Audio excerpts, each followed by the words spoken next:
Segundo de Macabeos 5:6. Por esta época Antíoco preparaba la segunda expedición a Egipto.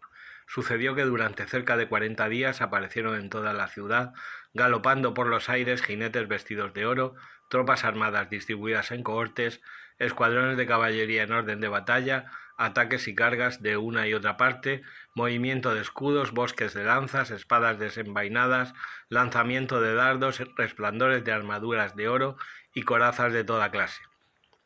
En vista de ello, todos rogaban para que aquella aparición presagiase algo bueno. Al difundirse el falso rumor de que Antíoco había dejado esta vida, Jasón, con no menos de 1000 hombres, lanzó un ataque imprevisto contra la ciudad. Al ser arrollados los que estaban en la muralla y capturada por fin la ciudad, Menelao se refugió en la Acrópolis. Jasón empezó a asesinar sin piedad a sus conciudadanos, sin caer en la cuenta de que una victoria sobre sus compatriotas era la peor de las derrotas. Se imaginaba ganar trofeos de enemigos y no de sus compatriotas, pero no logró el poder, sino que al fin, con la ignominia adquirida con sus intrigas, se fue huyendo de nuevo al territorio amonita. Por último encontró un final desastroso. Acusado ante Aretas, tirano de los árabes, huyendo de ciudad en ciudad, perseguido por todos, detestado como apóstata de las leyes y abominado como verdugo de la patria y los conciudadanos, fue expulsado a Egipto. El que a muchos había desterrado de la patria murió en el destierro cuando se dirigía a Esparta, con la esperanza de encontrar protección por su parentesco con los espartanos, y el que a tantos había privado de sepultura pasó sin ser llorado, sin recibir honras fúnebres ni tener un sitio en la sepultura de sus padres. Cuando llegaron al rey noticias de lo sucedido, sacó la conclusión de que Judea se sublevaba. Por eso partió de Egipto rabioso como una fiera, tomó la ciudad por las armas y ordenó a los soldados que hirieran sin compasión a los que encontraran y que mataran a los que subiesen a los terrados de las casas. Perecieron jóvenes y ancianos, fueron asesinados muchachos, mujeres y niños, y degollaron a doncellas y niños de pecho. En solo 3 días perecieron 80.000 personas, 40.000 en la refriega y otros en número no menor que el de las víctimas fueron vendidos como esclavos. No contento con esto, Antíoco se atrevió a penetrar en el templo más santo de toda la tierra, guiado por Menelao, el traidor a las leyes y a la patria. Con sus manos impuras tomó los vasos sagrados y arrebató con sus manos profanas las ofrendas presentadas por otros reyes para acrecentamiento de la gloria y honra del lugar santo. Antíoco, lleno de orgullo, no comprendía que el soberano estaba irritado solo pasajeramente a causa de los pecados de los habitantes de la ciudad y por eso desviaba su mirada del lugar. Pero si los judíos no hubieran pecado tanto, el mismo Antíoco habría sido castigado nada más llegar y habría desistido de su atrevimiento, como Heliodoro, el enviado por el rey Seleuco para inspeccionar el tesoro. Pero el Señor no ha elegido a la nación por el lugar, sino al lugar por la nación. Por ello también el mismo lugar, después de haber compartido la desgracia de la nación, a la postre ha tenido parte en su bonanza, y el templo, que había sido abandonado en tiempo de la cólera del Todopoderoso, ha sido restaurado con toda su gloria en tiempo de la reconciliación del gran soberano. Así pues, Antíoco se fue de pronto a Antioquía, llevándose del templo unos 50.000 kilos de plata, creyendo en su orgullo y por la arrogancia de su corazón que haría la tierra navegable y transitable el mar, pero dejó unos prefectos para maltratar a nuestra raza. En Jerusalén a Filipo, de raza frigia, que tenía costumbres más bárbaras que el que le había nombrado. En el monte Garicín a Andrónico. Además de estos, a Menelao, que superaba a los demás en maldad contra sus conciudadanos. El rey, que albergaba sentimientos de odio hacia los judíos, envió a Polonio, jefe de los mercenarios de Misia, con un ejército de 22.000 hombres y la orden de degollar a todos los adultos y de vender a las mujeres y a los más jóvenes. Llegado a Jerusalén, y fingiendo venir en son de paz, esperó hasta el día santo del sábado. Aprovechando el descanso de los judíos, mandó a sus tropas que desfilaran con las armas, y a todos los que salían a ver aquel espectáculo los hizo matar, e invadiendo la ciudad con los soldados armados, asesinó a una gran multitud. Pero Judas, llamado también Macabeo, formó un grupo de unos 10 y se retiró al desierto. Vivía con sus compañeros en los montes como animales salvajes, sin comer más alimento que hierbas para no contaminarse. Segundo de Macabeos 6.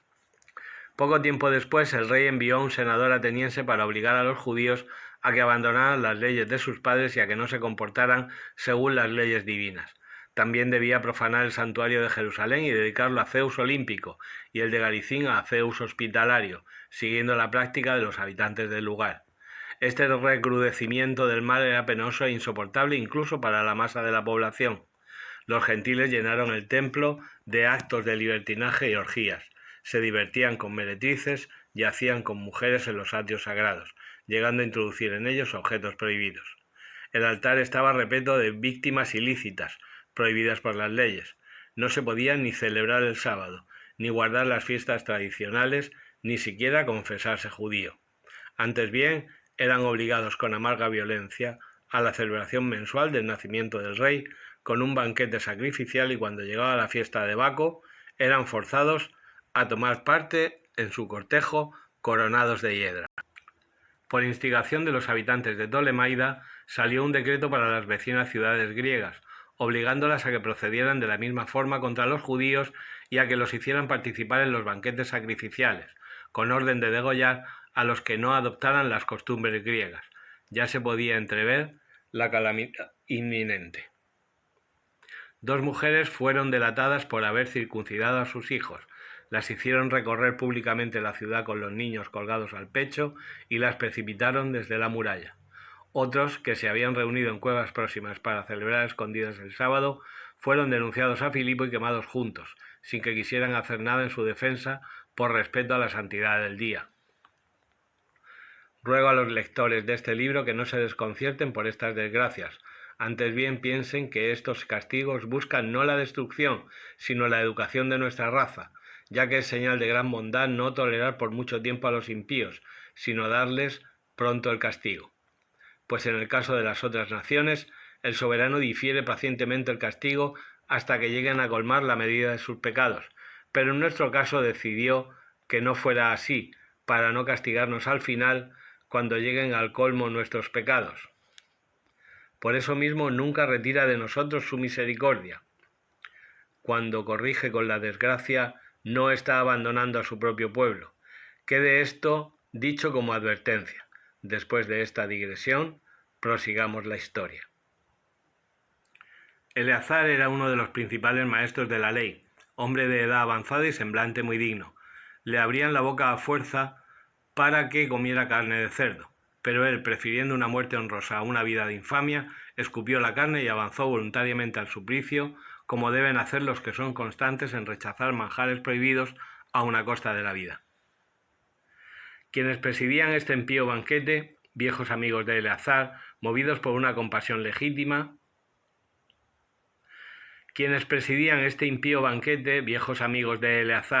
movidos por una compasión ilegítima, lo llevaron aparte y le propusieron que hiciera traer carne permitida, preparada por él mismo, y que la comiera haciendo como que comía la carne del sacrificio ordenado por el rey, para que así se librara de la muerte y, dada su antigua amistad, lo tratasen con consideración.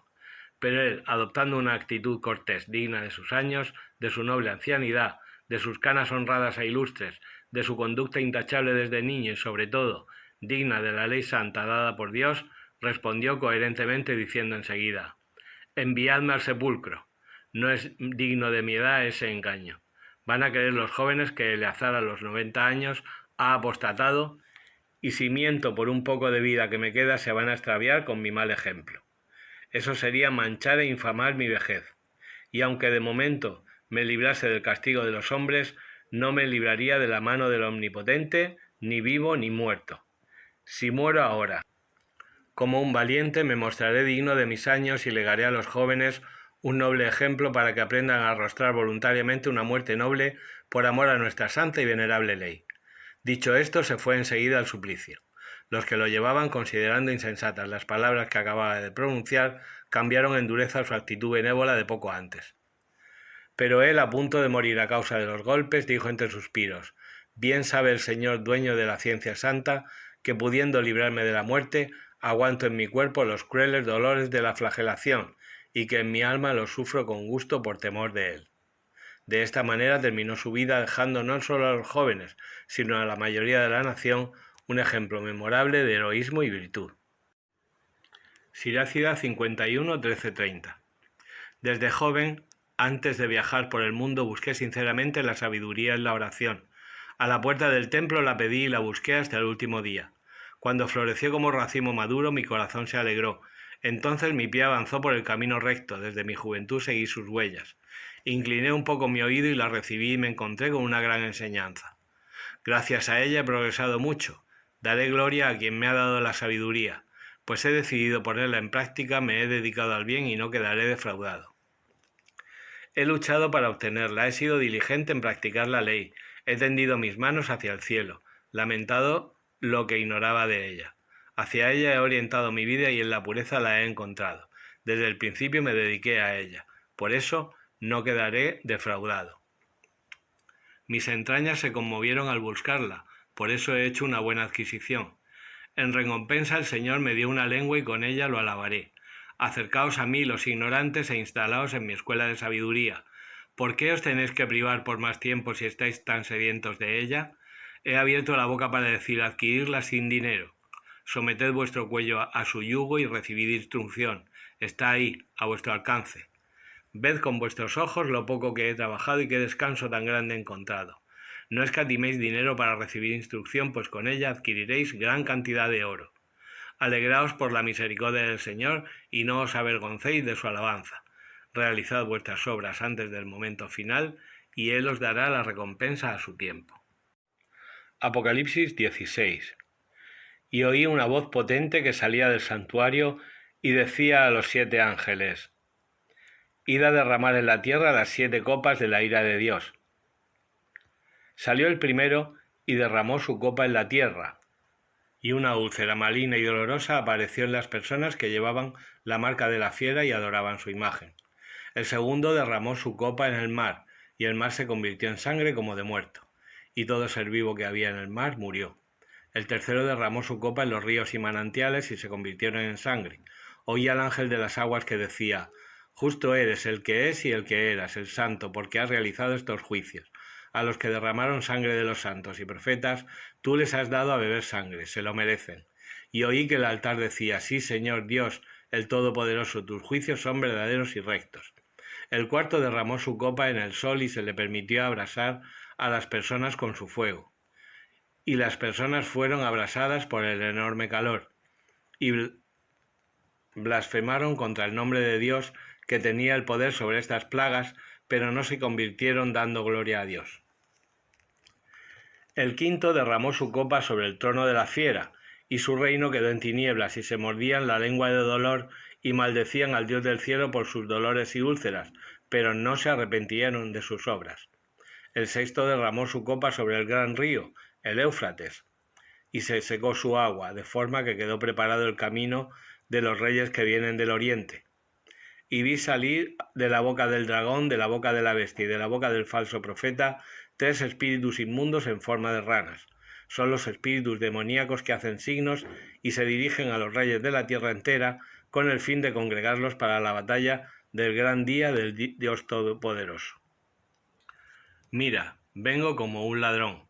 Bienaventurado el que vela y guarda sus vestidos para que no tenga que pasear desnudo y vean sus vergüenzas. Y los congregó en un lugar llamado en hebreo Armagedón. El séptimo derramó su copa en el aire y del santuario del trono salió una voz potente que decía: Ya está hecho. Hubo relámpagos, voces y truenos y hubo un terremoto tan violento como no lo ha habido desde que hay hombres en la tierra. La gran ciudad se partió en 3 y las capitales de las naciones se derrumbaron. Dios se acordó de la gran Babilonia y le hizo beber la copa del vino del furor de su ira. Todas las islas huyeron, los montes desaparecieron. Un gran pedrisco con piedras como de un talento de peso cayó del cielo sobre las personas y las personas maldijeron a Dios por la plaga del pedrisco, porque era una plaga terrible.